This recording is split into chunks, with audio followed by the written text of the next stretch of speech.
ਵਿਰਾਸਤ ਟੀਵੀ ਤੇ ਤੁਹਾਡਾ ਸਭ ਦਾ ਸਵਾਗਤ। ਮੈਂ ਰਮਨ ਸਿੱਧੂ ਲੈ ਕੇ ਹਾਜ਼ਰ ਹਾਂ ਅੱਜ ਦਾ ਦਿਨ ਇਤਿਹਾਸ ਵਿੱਚ। ਸੋ ਦੋਸਤੋ, ਅੱਜ ਹੈ 20 ਅਕਤੂਬਰ।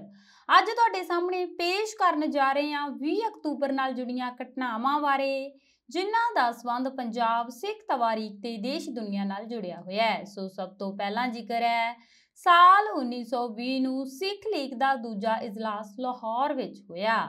ਸਾਲ 1983 ਪੰਜਾਬ ਵਿੱਚ ਖਾੜਕੂ ਲਹਿਰ ਦੌਰਾਨ ਹੋਈ ਗੜਬੜ ਦੌਰਾਨ 20 ਅਕਤੂਬਰ 1984 ਦੇ ਦਿਨ ਲੁਧਿਆਣਾ ਤੇ ਅੰਬਾਲਾ ਦੇ ਵਿਚਕਾਰ ਗੋਬਿੰਦਗੜ੍ਹ ਮੰਡੀ ਨੇੜੇ ਸਿਆਲਦਾ ਗੱਡੀ ਉਲਟਾ ਦਿੱਤੀ ਗਈ, ਜਿਸ ਨਾਲ 17 ਬੰਦਿਆਂ ਦੀ ਮੌਤ ਹੋ ਗਈ ਤੇ 155 ਜ਼ਖਮੀ ਹੋ ਗਏ।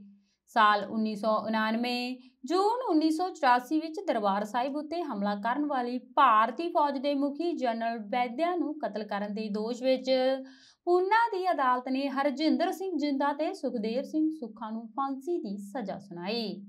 ਸਾਲ 1905 ਪੰਜਾਬੀ ਕਵੀ ਪ੍ਰੋਫੈਸਰ ਮੋਹਨ ਸਿੰਘ ਦਾ ਜਨਮ ਹੋਇਆ। ਜੇ ਗੱਲ ਕਰੀਏ ਉਹਨਾਂ ਦੇ ਜੀਵਨ ਬਾਰੇ ਤਾਂ ਮੋਹਨ ਸਿੰਘ 20 ਅਕਤੂਬਰ 1905 ਨੂੰ ਪੰਜਾਬ ਦੇ ਨਗਰ ਹੋਤੀ ਮੈਦਾਨ ਵਿੱਚ ਪੈਦਾ ਹੋਇਆ। ਉਹਨਾਂ ਦਾ ਜੱਦੀ ਪਿੰਡ ਰਾਵਲਪਿੰਡੀ ਨੇੜੇ ਧਮਿਆਲ ਹੈ। ਉਹਨਾਂ ਦੀ ਮਾਤਾ ਦਾ ਨਾਮ ਭਾਗਵੰਤੀ ਸੀ ਤੇ ਪਿਤਾ ਦਾ ਨਾਮ ਸਰਦਾਰ ਜੋਤ ਸਿੰਘ ਸੀ, ਜੋ ਇੱਕ ਸਰਕਾਰੀ ਡਾਕਟਰ ਸਨ। ਉਹਨਾਂ ਨੇ ਆਪਣੇ ਬਚਪਨ ਦਾ ਕਾਫੀ ਸਮਾਂ ਪਿੰਡ ਧਮਿਆਲ ਵਿੱਚ ਬਿਤਾਇਆ। ਉਹਨਾਂ ਦਾ ਆਪਣੀ ਪਤਨੀ ਨਾਲ ਬਹੁਤ ਪਿਆਰ ਸੀ। ਪਤਨੀ ਦੀ ਬੇਵਕਤੀ ਮੌਤ ਤੋਂ ਬਾਅਦ ਉਹਦੀ ਭਾਵੁਕਤਾ ਦੀ ਨੁਹਾਰ ਹੋਰ ਵੀ ਤਿੱਖੀ ਹੋ ਗਈ ਤੇ ਉਹਨਾਂ ਦਾ ਜ਼ਿਆਦਾਤਰ ਸਮਾਂ ਸਾਹਿਤਕ ਕਿਰਤਾਂ ਵਿੱਚ ਬੀਤਣ ਲੱਗਾ। ਮੋਹਨ ਸਿੰਘ ਸਵੇਰ ਦੇ ਸਮੇਂ ਨੂੰ ਪੂਰਬ ਦੀ ਗੁਜਰੀ ਕਹਿੰਦਾ ਹੈ ਤੇ ਰਾਤ ਦੇ ਸਮੇਂ ਨੂੰ ਮੋਤੀਆਂ ਜੜੀ ਅਟਾਰੀ ਕਹਿੰਦਾ ਹੈ। ਹੁਣ ਗੱਲ ਕਰਦੇ ਹਾਂ ਉਹਨਾਂ ਦੀ ਸਿੱਖਿਆ ਬਾਰੇ। ਪ੍ਰੋਫੈਸਰ ਮੋਹਨ ਸਿੰਘ ਨੇ ਫਾਰਸੀ ਭਾਸ਼ਾ ਵਿੱਚ MA ਦੀ ਡਿਗਰੀ ਕੀਤੀ। ਫਿਰ ਮੋਹਨ ਸਿੰਘ ਨੇ ਖਾਲਸਾ ਕਾਲਜ ਅੰਮ੍ਰਿਤਸਰ ਵਿੱਚ ਅਧਿਆਪਨ ਦਾ ਕਾਰਜ ਕੀਤਾ। ਇਸ ਕਾਲਜ ਵਿੱਚ ਹੀ ਉਹਨਾਂ ਦੀ ਮੁਲਾਕਾਤ ਡਾਕਟਰ ਬਰਿਆਮ ਸਿੰਘ ਸੰਧੂ ਤੇ ਪ੍ਰੋਫੈਸਰ ਸੰਤ ਸਿੰਘ ਸੇਖੋਂ ਨਾਲ ਹੋਈ ਤੇ ਉਹ ਮਿੱਤਰ ਬਣ ਗਏ। ਜੇ ਗੱਲ ਕਰੀਏ ਉਹਨਾਂ ਦੇ ਕਰੀਅਰ ਬਾਰੇ ਤਾਂ ਮੋਹਨ ਸਿੰਘ ਨੇ ਆਪਣੇ ਸਾਹਿਤਕ ਖੇਤਰ ਦੀ ਸ਼ੁਰੂਆਤ ਕਵਿਤਾ ਲਿਖਣ ਤੋਂ ਕੀਤੀ। ਆਪਣੀ ਦੂਜੇ ਕਾਵਿ ਸੰਗ੍ਰਹਿ ਸਵੈ ਪੱਤਰ ਨਾਲ ਉਹਨਾਂ ਦੀ ਸਾਹਿਤ ਦੇ ਖੇਤਰ ਵਿੱਚ ਪਹਿਚਾਣ ਬਣ ਗਈ। ਕਵਿਤਾ ਲਿਖਣ ਦੇ ਨਾਲ-ਨਾਲ ਉਹਨਾਂ ਨੇ ਗਜ਼ਲਾਂ ਵੀ ਲਿਖੀਆਂ। ਮੋਹਨ ਸਿੰਘ ਨੇ ਪੰਜਾਬੀ ਮੈਗਜ਼ੀਨ ਪੰਜ ਦਰਿਆ ਦੀ ਸੰਪਾਦਨਾ ਕੀਤੀ। ਪੰਜਾਬੀ ਸਾਹਿਤਕ ਪੱਤਰਕਾਰੀ ਵਿੱਚ ਅਗਸਤ 1939 ਦੇ ਅੰਕ ਨਾਲ ਪੰਜ ਦਰਿਆ ਦਾ ਪ੍ਰਵੇਸ਼ ਹੁੰਦਾ ਹੈ। ਇਹ ਪੱਤਰ 1947 ਤੱਕ ਲਾਹੌਰ ਤੋਂ ਪ੍ਰਕਾਸ਼ਿਤ ਹੁੰਦਾ ਰਿਹਾ। ਦੇਸ਼ ਵੰਡ ਦਾ ਸ਼ਿਕਾਰ ਹੋ ਕੇ ਇਹ ਪੱਤਰ ਕੁਝ ਸਮਾਂ ਬੰਦ ਰਿਹਾ ਤੇ ਮੁੜ ਜਨਵਰੀ 1949 ਵਿੱਚ ਕਚਹਿਰੀ ਰੋਡ ਅੰਮ੍ਰਿਤਸਰ ਤੋਂ ਸ਼ੁਰੂ ਹੋਇਆ ਤੇ ਕੁਝ ਸਮਾਂ ਇਹ ਲੁਧਿਆਣਾ ਤੋਂ ਜਲੰਧਰ ਤੋਂ ਵੀ ਛਪਦਾ ਰਿਹਾ। 2 ਅਪ੍ਰੈਲ 1964 ਦੇ ਅੰਕ ਵਿੱਚ ਮੋਹਨ ਸਿੰਘ ਦਾ ਆਖਰੀ ਸੰਪਾਦਕੀ ਦਰਿਆਵਾਂ ਦੇ ਮੋੜ ਛਪਿਆ। ਉਹ ਖਾਲਸਾ ਕਾਲਜ ਅੰਮ੍ਰਿਤਸਰ, ਸਿੱਖ ਨੈਸ਼ਨਲ ਕਾਲਜ ਲਾਹੌਰ ਤੇ ਖਾਲਸਾ ਕਾਲਜ ਪਟਿਆਲਾ ਵਿੱਚ ਅਧਿਆਪਨ ਦਾ ਕਾਰਜ ਕਰਦੇ ਰਹੇ। ਜੇ ਗੱਲ ਕਰੀਏ ਉਹਨਾਂ ਨੂੰ ਮਿਲੇ ਸਨਮਾਨਾਂ ਬਾਰੇ ਤਾਂ ਸਾਹਿਤ ਅਕਾਦਮੀ ਪੁਰਸਕਾਰ ਉਹਨਾਂ ਨੂੰ ਵੱਡਾ ਵੇਲਾ ਲਈ ਮਿਲਿਆ ਤੇ ਸੋਵੀਅਤ ਲੈਂਡ ਨਹਿਰੂ ਪੁਰਸਕਾਰ ਜੈ ਮੀਰ ਲਈ ਮਿਲਿਆ। ਅੱਗੇ ਜ਼ਿਕਰ ਹੈ 1918 ਦਾ। ਪੰਜਾਬੀ ਕਹਾਣੀਕਾਰ ਤੇ ਨਾਟਕਕਾਰ ਬਲਵੀਰ ਸਿੰਘ ਨਾਟਕਕਾਰ ਦਾ ਜਨਮ ਹੋਇਆ। ਜੇ ਗੱਲ ਕਰੀਏ ਬਲਵੀਰ ਸਿੰਘ ਬਾਰੇ ਤਾਂ ਬਲਵੀਰ ਸਿੰਘ ਦਾ ਜਨਮ 20 ਅਕਤੂਬਰ 1918 ਈਸਵੀ ਵਿੱਚ ਪਿੰਡ ਢਿਲਮਾ, ਜ਼ਿਲ੍ਹਾ ਕਪੂਰਥਲਾ ਵਿੱਚ ਸਰਦਾਰ ਹਾਕਮ ਸਿੰਘ ਦੇ ਘਰ ਹੋਇਆ। ਖਾਲਸਾ ਹਾਈ ਸਕੂਲ ਗੁਜਰਾਂਵਾਲਿਓ, 10ਵੀਂ ਗੁਰੂ ਨਾਨਕ ਖਾਲਸਾ ਕਾਲਜ ਗੁਜਰਾਂਵਾਲਿਓ, FA Forman college Lahore BA ਕਰਨ ਪਿੱਛੋਂ MA ਦੀ ਪੜ੍ਹਾਈ ਕੀਤੀ। 1942 ਵਿੱਚ ਗਿਆਨੀ ਤੇ 1939-42 ਦੇ ਦੌਰਾਨ ਰੇਲਵੇ ਵਿੱਚ, 1946 ਤੱਕ FC ਕਾਲਜ ਲਾਹੌਰ ਵਿੱਚ ਤੇ 1954 ਤੱਕ ਖਾਲਸਾ ਕਾਲਜ ਅੰਮ੍ਰਿਤਸਰ ਵਿੱਚ ਰਹੇ। ਫਿਰ ਸਨਾਤਨ ਧਰਮ ਕਾਲਜ ਪਠਾਨਕੋਟ ਵਿੱਚ ਰਹੇ। ਹੁਣ ਗੱਲ ਕਰਦੇ ਹਾਂ ਉਹਨਾਂ ਦੀਆਂ ਰਚਨਾਵਾਂ ਬਾਰੇ। ਬਲਵੀਰ ਸਿੰਘ ਦੀਆਂ ਨਾਟਕੀ ਰਚਨਾਵਾਂ ਰੰਗਮੰਚ ਤੇ ਸਫਲਤਾ ਸਹਿਤ ਪੇਸ਼ ਹੋਣ ਦੇ ਗੁਣ ਰੱਖਦੀਆਂ ਨੇ, ਪਰ ਕਿਸੇ ਨਿਰਦੇਸ਼ਕ ਨੇ ਇਹਨਾਂ ਵੱਲ ਧਿਆਨ ਨਹੀਂ ਦਿੱਤਾ, ਇਸ ਕਰਕੇ ਮੰਚਿਤ ਨਹੀਂ ਹੋ ਸਕੀਆਂ ਤੇ ਨਾਟਕਕਾਰ ਪੰਜਾਬੀ ਨਾਟਕ ਪ੍ਰੇਮੀਆਂ ਨਾਲ ਆਪਣੀ ਵਿਸ਼ੇਸ਼ ਨੇੜਤਾ ਨਹੀਂ ਬਣਾ ਸਕਿਆ। 1952 ਵਿੱਚ ਪੰਜਾਬੀ ਨਾਵਲਕਾਰ ਤੇ ਕਹਾਣੀਕਾਰ ਮਿੱਤਰ ਸੇਨ ਮੀਤ ਦਾ ਜਨਮ ਹੋਇਆ।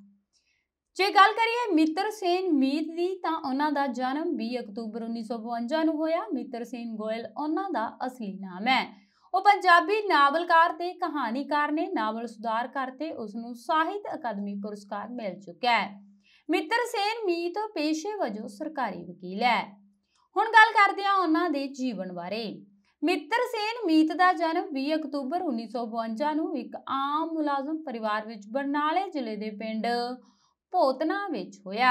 ਉਹ LLB ਦੀ ਡਿਗਰੀ ਧਾਰਕ ਹੈ। ਕਾਨੂੰਨੀ ਮਾਮਲਿਆਂ ਉੱਤੇ ਖੋਜ ਪੱਤਰ ਲਿਖਣ ਲਈ ਉਸ ਕੋਲ ਬਰਾਬਰ ਦਾ ਹੁਕਮ ਹੈ। ਹੁਣ ਤੱਕ ਉਸ ਦੀਆਂ ਪੀੜਤਾਂ ਪੱਖ ਦੇ ਕਾਨੂੰਨ ਨਾਲ ਸੰਬੰਧਿਤ 10 ਕਿਤਾਬਾਂ ਪ੍ਰਕਾਸ਼ਿਤ ਹੋ ਚੁੱਕੀਆਂ ਨੇ।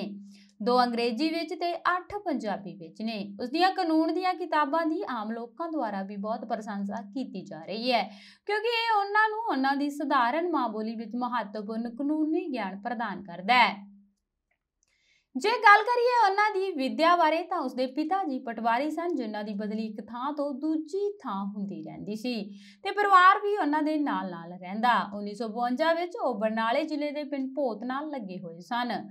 ਕੁਝ ਸਮੇਂ ਬਾਅਦ ਉਹਨਾਂ ਦੀ ਬਦਲੀ ਭੋਤਨੇ ਤੋਂ ਕਾਲੇਕੇ ਦੀ ਹੋ ਗਈ ਤੇ ਪਰਿਵਾਰ ਉੱਥੇ ਚਲਿਆ ਗਿਆ। ਉਸਨੇ ਜੀਵਨ ਦੇ ਪਹਿਲੇ 8-9 ਸਾਲ ਪਿੰਡਾਂ ਵਿੱਚ ਗੁਜ਼ਾਰੇ। 1962 ਵਿੱਚ ਉਸਦਾ ਪਰਿਵਾਰ ਬਰਨਾਲੇ ਆ ਗਿਆ ਤੇ ਦਲਿਤਾਂ ਤੋਂ ਵੀ ਨੀਵੇਂ ਸਮਝੇ ਜਾਂਦੇ ਧਾਨਕਿਆਂ ਦੇ ਇਲਾਕੇ ਵਿੱਚ ਘਰ ਖਰੀਦ ਲਿਆ। ਉਸ ਦਾ ਲੜਕਪਣ ਕੁੱਲੀਆਂ ਵਿੱਚ ਰਹਿੰਦੇ ਧਾਨਕਿਆਂ ਤੇ ਸਾਇੰਸੀਆਂ ਦੇ ਬੱਚਿਆਂ ਵਿਚਕਾਰ ਖੇਡਦਿਆਂ ਤੇ ਉਹਨਾਂ ਦੀਆਂ ਦੁੱਖ ਤਕਲੀਫਾਂ ਨੂੰ ਵੇਖਦਿਆਂ ਉਹਨਾਂ ਦੇ ਨਾਲ ਬੀਤਿਆ। ਉੱਥੇ ਹੀ 1968 ਵਿੱਚ 10ਵੀਂ ਪਾਸ ਕਰਨ ਤੋਂ ਬਾਅਦ ਕਾਲਜ ਵਿੱਚ ਦਾਖਲਾ ਲੈ ਲਿਆ। ਉਹ BA ਵਿੱਚ ਪਹਿਲੇ ਨੰਬਰ ਤੇ ਰਿਹਾ ਤੇ ਪੰਜਾਬੀ ਯੂਨੀਵਰਸਿਟੀ ਪਟਿਆਲਾ ਨੇ ਸਾਲ 1976 ਵਿੱਚ ਉਸ ਨੂੰ 골ਡ ਮੈਡਲ ਨਾਲ ਨਵਾਜਿਆ ਸੀ। ਹੁਣ ਗੱਲ ਕਰਦੇ ਹਾਂ ਉਹਨਾਂ ਦੀਆਂ ਰਚਨਾਵਾਂ ਬਾਰੇ। ਅੱਗ ਦੇ ਬੀਜ, ਕਾਫਲਾ, ਤਫਤੀਸ਼, ਕਟਹਰਾ, ਕੌਰਵ ਸਭਾ, ਸੁਧਾਰ ਕਰ ਪ੍ਰਸਿੱਧ ਨੇ। ਅੱਗੇ ਜ਼ਿਕਰ ਹੈ 1958 ਦਾ। ਪੰਜਾਬੀ ਕਵੀ ਤੇ ਚਿੱਤਰਕਾਰ ਸਵਰਨਜੀਤ ਸਵੀ ਦਾ ਜਨਮ ਹੋਇਆ। ਸਾਲ 1700 ਖੇੜਾ ਕਲਮੋਟ ਦੀ ਲੜਾਈ ਵਿੱਚ ਭਾਈ ਜੀਵਨ ਸਿੰਘ ਦੀ ਮੌਤ ਹੋਈ। ਅੱਗੇ ਵਧਦੇ ਹਾਂ 1836 ਵੱਲ। ਸਰਦਾਰ ਜੱਸਾ ਸਿੰਘ ਆਹਲੂਵਾਲੀਆ ਦੀ ਕਪੂਰਥਲਾ ਰਿਆਸਤ ਦੇ ਮੁਖੀ ਫਤਿਹ ਸਿੰਘ ਆਹਲੂਵਾਲੀਆ ਦੀ ਮੌਤ ਹੋਈ। ਹੁਣ ਜਾਣਦੇ ਹਾਂ ਭਾਰਤ ਬਾਰੇ। ਸਾਲ 1991 ਭਾਰਤ ਦੇ ਉੱਤਰਕਾਂਸ਼ੀ ਇਲਾਕੇ ਵਿੱਚ 6.8 ਰਿਕਟਰ ਸਕੇਲ ਦਾ ਭੂਚਾਲ ਆਇਆ, ਜਿਸ ਨਾਲ 1000 ਤੋਂ ਵੱਧ ਲੋਕ ਮਾਰੇ ਗਏ।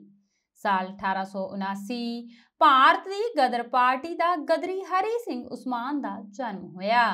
ਅੱਗੇ ਜ਼ਿਕਰ ਹੈ 1909 ਦਾ। ਭਾਰਤੀ ਸਿਆਸਤਦਾਨ ਤੇ ਸਾਬਕਾ ਵਿਧਾਨ ਸਭਾ ਤਾਮਿਲਨਾਡੂ ਦਾ ਮੈਂਬਰ M ਕਲਿਆਣ ਸੁੰਦਰਮ ਦਾ ਜਨਮ ਹੋਇਆ ਤੇ ਇਸੇ ਹੀ ਦਿਨ ਸਾਲ 1923 ਨੂੰ ਭਾਰਤੀ ਰਾਜ ਕੇਰਲ ਦਾ ਰਾਜਨੀਤੀਵੇਤਾ VS ਚਤੁਨਾਨੰਦਨ ਦਾ ਜਨਮ ਹੋਇਆ। ਸਾਲ 1930 ਭਾਰਤ ਦੀ ਭਾਰਤੀ ਹਾਈ ਕੋਰਟ ਦੀ ਮੁੱਖ ਜੱਜ ਬਣਨ ਵਾਲੀ ਪਹਿਲੀ ਔਰਤ ਲੀਲਾ ਸੇਠ ਦਾ ਜਨਮ ਹੋਇਆ।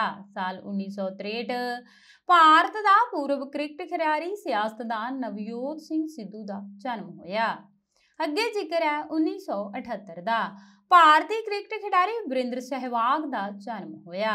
ਸਾਲ 1999 ਭਾਰਤ ਪੰਜਾਬ ਦਾ ਹਾਕੀ ਖਿਡਾਰੀ ਗੁਰਵਿੰਦਰ ਸਿੰਘ ਚੰਦੀ ਦਾ ਜਨਮ ਹੋਇਆ। ਤੇ ਅੱਗੇ ਵਧਦੇ ਹਾਂ ਸਾਲ 1920 ਵੱਲ।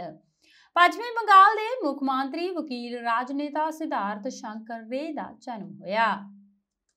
ਇੱਕ ਝਾਤ ਕੈਨੇਡਾ ਤੇ। ਸਾਲ 1818 ਦਾ ਕਨਵੈਨਸ਼ਨ ਬ੍ਰਿਟਿਸ਼ ਉੱਤਰੀ ਅਮਰੀਕਾ ਤੇ ਸੰਯੁਕਤ ਰਾਜ ਅਮਰੀਕਾ ਵਿਚਕਾਰ ਸੀਮਾ ਨੂੰ ਲੇਕ ਆਫ ਦੀ ਵੁੱਡਸ ਦੇ ਸਭ ਤੋਂ ਦੂਰ ਉੱਤਰ ਪੱਛਮੀ ਹਿੱਸੇ ਤੋਂ ਲੈ ਕੇ 49ਵੇਂ ਸਮਾਨਾਂਤਰ ਤੇ ਫਿਰ ਪੱਛਮ ਵਿੱਚ ਰੌਕੀ ਪਹਾੜਾਂ ਤੱਕ ਇੱਕ ਰੇਖਾ ਦੇ ਰੂਪ ਵਿੱਚ ਸਥਾਪਿਤ ਕਰਦਾ ਹੈ। ਇਸ ਨਾਲ ਗ੍ਰੇਟ ਬ੍ਰਿਟੇਨ ਤੇ ਸੰਯੁਕਤ ਰਾਜ ਅਮਰੀਕਾ ਵਿਚਕਾਰ ਲੰਬੇ ਸਮੇਂ ਤੋਂ ਚੱਲ ਰਹੇ ਸਰਹੱਦੀ ਵਿਵਾਦ ਦਾ ਹੱਲ ਹੋ ਗਿਆ। 1846 ਵਿੱਚ ਓਰੇਗਨ ਸੰਧੀ ਨੇ ਪ੍ਰਸ਼ਾਂਤ ਮਹਾਸਾਗਰ ਦੇ 49ਵੇਂ ਸਮਾਨਾਂਤਰ ਨੂੰ ਵਧਾ ਦਿੱਤਾ ਤੇ ਵੈਨਕੂਵਰ ਟਾਪੂ ਨੂੰ ਬ੍ਰਿਟਿਸ਼ ਕੋਲ ਛੱਡ ਦਿੱਤਾ। ਸੰਧੀ ਤੇ ਸਾਈਨ ਕੀਤੇ ਜਾਣ ਤੋਂ ਬਾਅਦ ਦੋਵਾਂ ਦੇਸ਼ਾਂ ਨੇ ਫਰੰਟੀਅਰ ਦਾ ਨਕਸ਼ਾ ਬਣਾਉਣ ਲਈ ਕਾਰਜਸ਼ੀਲ ਪਾਰਟੀਆਂ ਨੂੰ ਭੇਜਿਆ। ਦੋਵੇਂ ਸਰਕਾਰਾਂ ਦੁਆਰਾ 1870 ਵਿੱਚ ਸੀਮਾ ਕਮਿਸ਼ਨ ਦੀ ਅੰਤਮ ਸਾਂਝੀ ਮੀਟਿੰਗ ਵਿੱਚ ਨਕਸ਼ੇ ਅਪਣਾਏ ਗਏ ਸਨ। ਹਾਲਾਂਕਿ 49ਵਾਂ ਸਮਾਨਾਂਤਰ ਸਮੁੱਚੀ ਸਰਹੱਦ ਦਾ ਹਵਾਲਾ ਦੇਣ ਲਈ ਵਰਤਿਆ ਜਾਂਦਾ ਹੈ। ਅਸਲ ਵਿੱਚ ਮੈਨੀਟੋਬਾ, ਸਸਕੈਚੁਅਨ ਤੇ ਅਲਬਰਟਾ ਹੀ ਇਸ ਲਾਈਨ ਦੇ ਪੂਰੀ ਤਰ੍ਹਾਂ ਉੱਤਰ ਵਾਲੇ ਸੂਬੇ ਨੇ। ਕੈਨੇਡਾ ਦੇ ਪ੍ਰਸਿੱਧ ਸਿਆਸਤਦਾਨ ਤੇ ਸਮਾਜਿਕ ਦਵਾਈ ਦੇ ਪਿਤਾ ਟੌਮੀ ਡਗਲਸ ਵੀ ਇਸੇ ਹੀ ਦਿਨ 1904 ਨੂੰ ਜਨਮੇ ਸਨ ਤੇ ਇਸੇ ਹੀ ਦਿਨ 1910 ਨੂੰ ਓਨਟਾਰੀਓ ਦੀ ਲੈਫਟੀਨੈਂਟ ਗਵਰਨਰ ਪੌਲੀਨ ਮੈਕਗਿਬਨ ਦਾ ਜਨਮ ਹੋਇਆ ਸੀ। ਉਜਾੜ ਸਰਵਾਈਵਲ ਮਹਾਰ ਲੇਸਟਾਰਡ ਵੀ ਇਸੇ ਹੀ ਦਿਨ 1961 ਨੂੰ ਜਨਮੇ ਤੇ 1963 ਵਿੱਚ ਪੁਲਾੜ ਯਾਤਰੀ ਯੂਲੀਪ 8 ਦਾ ਜਨਮ ਹੋਇਆ ਸੀ। ਇੱਕ ਪੰਛੀਜਾਤ ਵਿਸ਼ਵ ਤੇ। ਸਾਲ 1818 ਅਮਰੀਕਾ ਤੇ ਇੰਗਲੈਂਡ ਨੇ ਅਮਰੀਕਾ ਤੇ ਕੈਨੇਡਾ ਵਿਚਕਾਰ 49ਵੀਂ ਪੈਰੇਲਲ ਨੂੰ ਹੱਦ ਮੰਨ ਲਿਆ। ਸਾਲ 1922 ਕਾਲੀਆਂ ਕਮੀਜ਼ਾਂ ਪਹਿਨੀ ਫਾਸਿਸਟਾਂ ਨੇ ਰੋਮ ਨੂੰ ਘੇਰ ਲਿਆ ਤਾਂ ਸਮਰਾਟ ਵਿਕਟਰ ਐਮੈਨੂਅਲ ਨੂੰ ਮਜਬੂਰ ਹੋ ਕੇ ਬੈਨੀਤੋ ਮੁਸਲੀਨੀ ਨੂੰ ਮੰਤਰੀ ਮੰਡਲ ਬਣਾਉਣ ਦੀ ਮਨਜ਼ੂਰੀ ਦੇਣੀ ਪਈ। ਸਨ 1947 ਅਮਰੀਕਾ ਦੀ ਸਰਕਾਰ ਨੇ ਮੁਲਕ ਵਿੱਚ ਗੈਰ ਅਮਰੀਕਨ ਕਾਰਵਾਈਆਂ ਦੇ ਦੋਸ਼ ਹੇਠ ਹਾਲੀਵੁੱਡ ਵਿੱਚ ਕਮਿਊਨਿਸਟਾਂ ਦੀਆਂ ਕਾਰਵਾਈਆਂ ਦੀ ਪੜਤਾਲ ਸ਼ੁਰੂ ਕੀਤੀ, ਜਿਨ੍ਹਾਂ ਉੱਤੇ ਦੋਸ਼ ਲਗਾਇਆ ਗਿਆ ਸੀ ਕਿ ਉਹਨਾਂ ਵਿੱਚ ਮਸ਼ਹੂਰ ਕਮੇਡੀਅਨ ਚਾਰਲੀ ਚੈਪਲਿਨ ਤੇ ਐਡਵਰਡ ਜੀ ਰੋਬਿਨਸਨ ਤੇ ਐਕਟਰੈਸ ਕੈਥਰੀਨ ਹੈਪਬਰਨ ਵੀ ਸਨ। ਰੋਨਾਲਡ ਰੀਗਨ ਗਵਾਹ ਵਜੋਂ ਪੇਸ਼ ਹੋਏ ਤੇ ਇਹਨਾਂ ਐਕਟਰਾਂ ਦੇ ਖਿਲਾਫ ਲਾਏ ਇਸ ਦੋਸ਼ ਨੂੰ ਰੱਦ ਕੀਤਾ। ਅੱਗੇ ਜ਼ਿਕਰ ਹੈ 1962 ਦਾ। ਭਾਰਤ ਚੀਨ ਜੰਗ 'ਚ ਚੀਨੀ ਸੈਨਿਕ 20 ਅਕਤੂਬਰ ਨੂੰ ਨੇਫਾ ਤੇ ਲਦਾਖ ਵਿੱਚ ਹਿਮਾਲਿਆ ਦੀ ਢਲਾਨ ਉੱਤੇ ਉਤਰਨ ਲੱਗੇ। ਸਾਲ 1968 ਅਮਰੀਕਨ ਰਾਸ਼ਟਰਪਤੀ JF ਕੈਨੇਡੀ ਦੀ ਵਿਧਵਾ ਜੈਕੁਲੀਨ ਕੈਨੇਡੀ ਨੇ ਅਰਿਸਟੋਟਲ ਓਨਾਸਿਸ ਨਾਲ ਸ਼ਾਦੀ ਕੀਤੀ। ਸਾਲ 2003 ਇੱਕ 40 ਸਾਲਾ ਬੰਦੇ ਨੇ ਬਿਨਾਂ ਕਿਸੇ ਸੇਫਟੀ ਦੇ ਨਿਆਗਰਾ ਝਰਨਾ ਪਾਰ ਕੀਤਾ, ਪਰ ਉਸ ਨੂੰ ਗੈਰ ਕਾਨੂੰਨੀ ਤੌਰ ਉੱਤੇ ਸਟੰਟ ਕਰਨ ਦੇ ਦੋਸ਼ ਹੇਠ ਚਾਰਜ ਕੀਤਾ ਗਿਆ।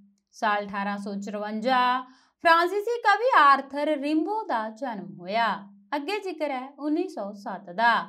ਬਰਤਾਨਵੀ ਮਾਰਕਸਵਾਦੀ ਲੇਖਕ, ਚਿੰਤਕ ਤੇ ਕਵੀ ਕ੍ਰਿਸਟੋਫਰ ਕਾਰਡਵੈਲ ਦਾ ਜਨਮ ਹੋਇਆ। ਸਾਲ 1942 ਜਰਮਨ ਵਿਗਿਆਨੀ ਭਰੂਣ ਵਿਕਾਸ ਦੇ ਜੈਨੇਟਿਕ ਕੰਟਰੋਲ ਦੀ ਖੋਜ ਲਈ ਨੋਬਲ ਪੁਰਸਕਾਰ ਜੇਤੂ ਕ੍ਰਿਸਚੀਅਨ ਨੂਸਲੀਨ ਬੋਲਹਾਰਡ ਦਾ ਜਨਮ ਹੋਇਆ। ਸਾਲ 1946 ਜਰਮਨ ਭਾਸ਼ਾ ਦੀ ਨਾਰੀਵਾਦ ਦੀ ਆਸਟਰੀਆਈ ਨੋਬਲ ਪੁਰਸਕਾਰ ਜੇਤੂ ਲੇਖਿਕਾ ਐਲਫਰੀਡ ਜੈਲੀਨੇਕ ਦਾ ਜਨਮ ਹੋਇਆ। ਤੇ ਇਸੇ ਹੀ ਦਿਨ ਸਾਲ 1956 ਨੂੰ ਅੰਗਰੇਜ਼ੀ ਫਿਲਮ ਨਿਰਦੇਸ਼ਕ ਤੇ ਫਿਲਮ ਨਿਰਮਾਤਾ ਡੈਨੀ ਬੋਇਲ ਦਾ ਜਨਮ ਹੋਇਆ। ਸਾਲ 1979 ਅਮਰੀਕੀ ਅਦਾਕਾਰ ਤੇ ਮਾਡਲ ਨਰਗਿਸ ਫਾਖਰੀ ਦਾ ਜਨਮ ਹੋਇਆ। ਅੱਗੇ ਵਧਦੇ ਹਾਂ 1980 ਵੱਲ। ਫਰਾਂਸ ਦਾ ਫੈਂਸਿੰਗ ਖਿਡਾਰੀ ਫੈਬਰਿਕ ਚੀਨੇ ਦਾ ਜਨਮ ਹੋਇਆ। ਸਾਲ 1984 ਅੰਗਰੇਜ਼ ਵਿਚਾਰਵਾਨ ਭੌਤਿਕ ਵਿਗਿਆਨੀ ਪੌਲ ਡ੍ਰੇਕ ਦਾ ਦੇਹਾਂਤ ਹੋਇਆ। ਸਾਲ 2011 ਲੀਬੀਆਈ ਕ੍ਰਾਂਤੀਕਾਰੀ ਤੇ ਸਿਆਸਤਦਾਨ ਮੁਆਮਰ ਗੱਦਾਫੀ ਦਾ ਦੇਹਾਂਤ ਹੋਇਆ।